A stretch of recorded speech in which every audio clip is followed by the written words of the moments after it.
শেরপুরে পাহাড়ি ঢলে বাড়ছে নদীর পানি, আকস্মিক বন্যার আশঙ্কা। ইশরাককে দ্রুত শপথ না পড়ালে বৃহত্তর আন্দোলনের হুঁশিয়ারি সালাউদ্দিনের। জানাবো শেখ হাসিনা এখনো বাংলাদেশের প্রধানমন্ত্রী, মন্তব্যটি করেননি ট্রাম্প। সন্ধ্যা নামলেই ছিনতাই আতঙ্কে মানুষ বের হতে ভয় পাচ্ছে, বলছেন ফারুক। এবং সর্বশেষ জানাবো নুসরাত ফারিয়াকে গ্রেফতার বিচার প্রক্রিয়াকে প্রহসনে পরিণত করছে, বলছে এনসিপি। এতক্ষণ শুনছিলেন সংবাদ শিরোনাম, এবারে বিস্তারিত। তবে তার আগে অনুরোধ থাকবে আমাদের চ্যানেলটি সাবস্ক্রাইব করে বেল আইকনটি ক্লিক করুন। শেরপুরে পাহাড়ি ঢলে বাড়ছে নদীর পানি, আকস্মিক বন্যার শঙ্কা। ভারতের মেঘালয় ও আসামে ভারী বর্ষণের ফলে শেরপুরের নদ নদীর পানি দ্রুত বাড়ছে। এছাড়া গত 3 দিন জেলার বিভিন্ন স্থানে থেমে থেমে ভারী বৃষ্টিপাতের কারণে কয়েকটি নদীর পানি বিপদসীমা ছুঁই ছুঁই। এ অবস্থায় আকস্মিক বন্যার আশঙ্কা রয়েছে এলাকাবাসীর। সোমেশ্বরী নদীর পানি বেড়ে নির্মাণাধীন চাপাতলি সেতুর পার্শ্ববর্তী নিম্নাঞ্চলে প্রবেশ করেছে। এতে আশেপাশের কয়েকটি দোকান ক্ষতিগ্রস্ত হয়েছে। দুর্যোগ ব্যবস্থাপনা অধিদপ্তর এক সতর্কবার্তায় জানিয়েছে 20 মে পর্যন্ত নিম্নাঞ্চলগুলো সাময়িকভাবে প্লাবিত হতে পারে। এর প্রভাবে জনজীবন ব্যাহত ও কৃষিখাতে বড় ধরনের ক্ষতির আশঙ্কা রয়েছে। জেলা কৃষি বিভাগ জানিয়েছে, যেসব এলাকায় ধান 80% বেশি পেকে গেছে সেগুলো দ্রুত কেটে উঁচু জায়গায় সংরক্ষণের জন্য কৃষকদের পরামর্শ দেওয়া হয়েছে। স্থানীয় প্রশাসন জানিয়েছে, বন্যা মোকাবেলায় সব ধরনের প্রস্তুতি গ্রহণ করা হয়েছে এবং ঝুঁকিপূর্ণ এলাকায় মাইকিং শুরু হয়েছে।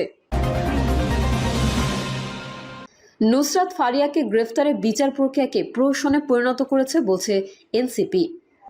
রাজধানীর ভাটারা থানায় দায়ের করা হত্যাচেষ্টার মামলায় অভিনেত্রী নুসরাত ফারিয়াকে কারাগারে পাঠিয়েছেন আদালত। এই মামলায় গতকাল তাকে হজরত শাহজালাল আন্তর্জাতিক বিমানবন্দর থেকে গ্রেফতার করে ইমিগ্রেশন পুলিশ। এ ধরনের ঘটনা বিচার প্রক্রিয়াকে প্রহসনে পরিণত করেছে মনে করে জাতীয় নাগরিক পার্টি। বার্তাটি দলটি জানায়, আমরা দেখেছি জুলাই অভ্যুত্থানে হামলা ও গুলি করার ঘটনায় অভিযুক্ত সাবেক রাষ্ট্রপতি আব্দুল হামিদ চলতি মাসেই কোনোরকম বাধা বিপত্তি ছাড়াই দেশ ত্যাগ করেছেন।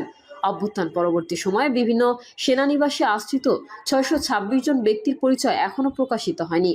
উপরন্তু জুলাই গণহত্যার সাথে প্রত্যক্ষভাবে জড়িত পতিত ফ্যাসিবাদী ও এর সমর্থকরা এখনও জনপরিসরে ও সামাজিক যোগাযোগ মাধ্যমে এদেশের নাগরিক বিরোধী অপতৎপরতা জারি রেখেছে। ফলে জুলাই গণহত্যার সাথে সরাসরি জড়িত ব্যক্তিদের আইনের আওতায় না এনে এই ধরনের লোক দেখানো ও ঢালাওভাবে আসামি করা মামলায় গ্রেফতার ও জামিন না দিয়ে কারাগারে প্রেরণের ঘটনা হত্যা গণহত্যার বিচার প্রক্রিয়াকে লঘু করে দেখানোর প্রবণতা সৃষ্টি করছে। বার্তায় বলা হয়, ইশরাককে দ্রুত শপথ না পড়ালে বৃহত্তর আন্দোলনের হুঁশিয়ারি সালাউদ্দিনের। বিএনপি নেতা ইশরাক হোসেনকে ঢাকা দক্ষিণ সিটির মেয়র হিসেবে দ্রুত শপথ গ্রহণের ব্যবস্থা না করলে বৃহত্তর আন্দোলনের হুঁশিয়ারি দিয়েছে দলটির স্থায়ী কমিটির সদস্য সালাউদ্দিন আহমেদ। সালাউদ্দিন আহমেদ বলেন, ইশরাক হোসেনকে মেয়র হিসেবে শপথ গ্রহণের ব্যবস্থা দ্রুত না করা হলে ঢাকার চলমান আন্দোলন থেকে দেশে বৃহত্তর আন্দোলন করতে পারে। এ সময় ডিসেম্বরের মধ্যে নির্বাচন না দিলে অন্তর্বর্তীকালীন সরকারের প্রধান উপদেষ্টা ডক্টর ইউনূসের সম্মান রক্ষা হবে কিনা তা নিয়ে বিএনপি সন্দিহান বলেও মন্তব্য করেন তিনি।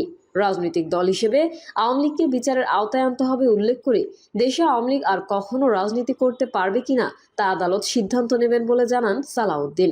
তিনি বলেন, হাসিনার পতন নিষ্ঠুরভাবে হয়েছে, তাদের পরিণতি করুণ হবে তা ইতিহাস বলে দেয়।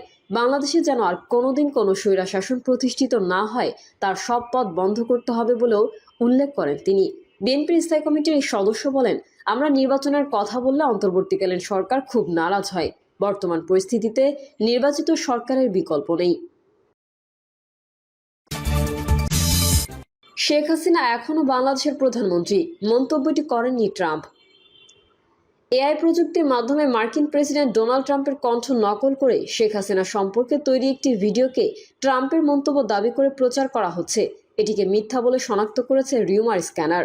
বাংলাদেশের চলমান গুজব, ভুয়া খবর, অপতথ্য প্রতিরোধের দায়িত্বে নিয়োজিত রিউমার স্ক্যানারের অনুসন্ধানে এই তথ্য উঠে এসেছে। এই সংক্রান্ত এক প্রতিবেদন প্রকাশ করেছে রিউমার স্ক্যানার। প্রতিবেদনে রিউমার স্ক্যানার জানায়, সম্প্রতি শেখ হাসিনা এখনও বাংলাদেশের প্রধানমন্ত্রী ডোনাল্ড ট্রাম্প শিরোনামে একটি ভিডিও সামাজিক যোগাযোগ মাধ্যমে ছড়িয়ে পড়েছে। ভিডিওটির মাধ্যমে দাবি করা হচ্ছে ডোনাল্ড ট্রাম্প শেখ হাসিনাকে নিয়ে এই ধরনের মন্তব্য করেছেন। রিউমার স্ক্যানার টিমের অনুসন্ধানে জানা যায়, ডোনাল্ড ট্রাম্প শেখ হাসিনা এখনও বাংলাদেশের প্রধানমন্ত্রী শীর্ষক কোনো মন্তব্য করেনি, বরং কৃত্রিম বুদ্ধিমত্তা ব্যবহার করে তার কণ্ঠ নকল করে তৈরি একটি ভিডিওর মাধ্যমে এই দাবিটি শেখ হাসিনা এখনও বাংলাদেশের প্রধানমন্ত্রী মন্তব্যটি করেননি ট্রাম্প।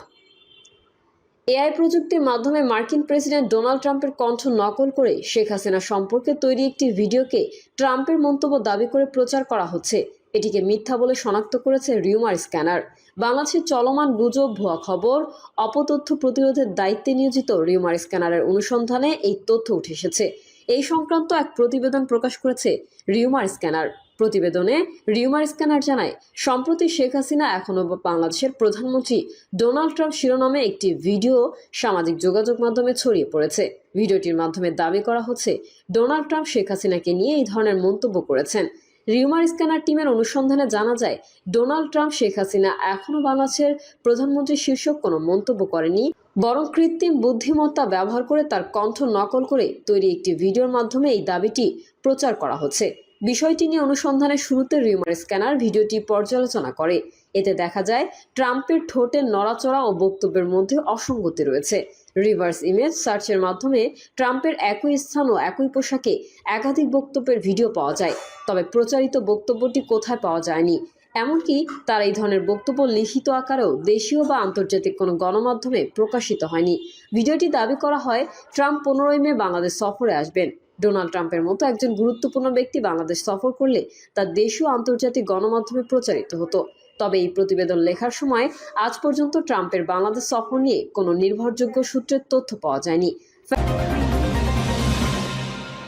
সন্ধ্যা নামলেই ছিনতাই আতঙ্কে মানুষ বের হতে ভয় পাচ্ছে, বলছেন ফারুক। সন্ধ্যা নামলেই চারদিকে ছিনতাই ডাকাতির আতঙ্কে সাধারণ মানুষ ঘরের বাইরে বের হতে ভয় পাচ্ছে বলে মন্তব্য করেছেন বিএনপির চেয়ারপারসনের উপদেষ্টা জয়নুল আবেদিন ফারুক। রাজধানী সহ সারা দেশে পাল্লা চুরি, ডাকাতি ও ছিনতাইয়ের মতো অপরাধ বাড়ছে উল্লেখ করে ফারুক বলেন, আইনশৃঙ্খলা পরিস্থিতির অবনতির সুযোগ ক্রমে উপরে উঠে যাচ্ছে। পাড়া মহল্লার গলিপথ থেকে শুরু করে রাস্তাঘাট সর্বত্র এখন ছিনতাই আতঙ্ক ভর করেছে। সন্ধ্যা নামলেই চারদিকে ছিনতাই ডাকাতির আতঙ্কে মানুষ বের হতে পারছে না, ভয় পাচ্ছে। উল্লেখ করে বিএনপি নেতা আরও বলেন, খোদ রাজধানীতে শত শত মানুষের সামনে রিকশা আরোহীর ওপর সন্ত্রাসী হামলার মতো ঘটনা ঘটছে। এমনকি বাসের মধ্যেও কেউ এখন নিজেকে নিরাপদ ভাবতে পারছে না। অন্তর্বর্তী সরকারের উদ্দেশ্যে তিনি বলেন, অনুরোধ করব, মানুষের ভাষা বুঝুন। দেশের মানুষ নির্বাচন চায়, দ্রুত ব্যবস্থা করুন। আওয়ামী লীগের যেসব দোসররা নির্বাচন পিছিয়ে দেওয়ার ষড়যন্ত্র করছে তাদের চিহ্নিত করুন। অন্তর্বর্তীকালীন সরকারের বিরুদ্ধে আমরা আন্দোলন করতে যাব কেন, এমন প্রশ্ন রেখে ফারুক বলেন, আপনাকে তো আমরাই সরকারে বসিয়েছি, সরকারের কাছে আমাদেরও অনেক দাবি আছে, কিন্তু আমরা রাস্তায় নামি না। বিএনপির যুগ্ম মহাসচিব আব্দুস সালাম আজাদ বলেন, প্রতিদিনই সারা দেশে অপরাধ চিত্র বাড়ছে, তবে এত পুলিশ থাকার পরেও আইনশৃঙ্খলা পরিস্থিতির কেন অবনতি হচ্ছে সেটি নিয়ে সাধারণ মানুষের ক্ষোভ আর প্রশ্নের শেষ নেই। ফ্যাসিস্ট আওয়ামী লীগ সরকারের 15 বছরের পুলিশ বাহিনীতে নিয়োগের সময় একেবারে দেখে দেখে আওয়ামীপন্থীদের চাকরি দেওয়া হয়েছে বলে দাবি করেন তিনি। বিএনপির যুগ্ম মহাসচিব বলেন, এই কারণে 24-এর গণঅভ্যুত্থানে সেসব দলীয় পুলিশ সদস্যের ভয়ঙ্কর রূপ দেখেছে দেশের মানুষ এবং প্রত্যক্ষ করেছে। নুসরাত ফারিয়াকে গ্রেফতারের বিচার প্রক্রিয়াকে প্রহসনে পরিণত করেছে বলছে এনসিপি। রাজধানীর ভাটারা থানায় দায়ের করা হত্যাচেষ্টার মামলায় অভিনেত্রী নুসরাত ফারিয়াকে কারাগারে পাঠিয়েছেন আদালত। এই মামলায় গতকাল তাকে হজরত শাহজালাল আন্তর্জাতিক বিমানবন্দর থেকে গ্রেফতার করে ইমিগ্রেশন পুলিশ। এ ধরনের ঘটনা বিচার প্রক্রিয়াকে প্রহসনে পরিণত করেছে মনে করে জাতীয় নাগরিক পার্টি। বার্তাটি দলটি জানায়, আমরা দেখেছি জুলাই অভ্যুত্থানে হামলা ও গুলি করার ঘটনায় অভিযুক্ত সাবেক রাষ্ট্রপতি আব্দুল হামিদ চলতি মাসেই কোনো রকম বাধা বিপত্তি